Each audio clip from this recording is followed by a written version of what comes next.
অনেকে আছে অতীতের কষ্ট ভুলতে চায় না, ভুলতে পারে না। কেউ আপনারে ধমকি দিছিল, কেউ আপনার সাথে খারাপ আচরণ করছিল, কেউ আপনারে গালি দিছিল, অনেকে এটারে পেলে পুষে অন্তরে বড় করে রাখে, আছে না নাই?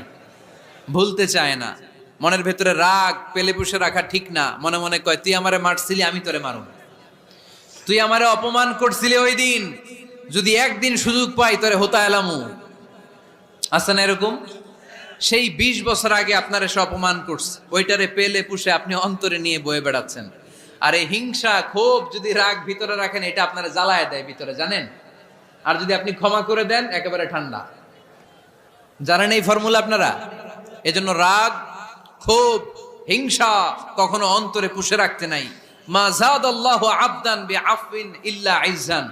কোন বান্দা যদি তার অন্য কোন ভাইকে ক্ষমা করে দেয়, আল্লাহ তাআলা ওই ক্ষমাকারীর সম্মান আর মর্যাদাকে বাড়িয়ে দেয়।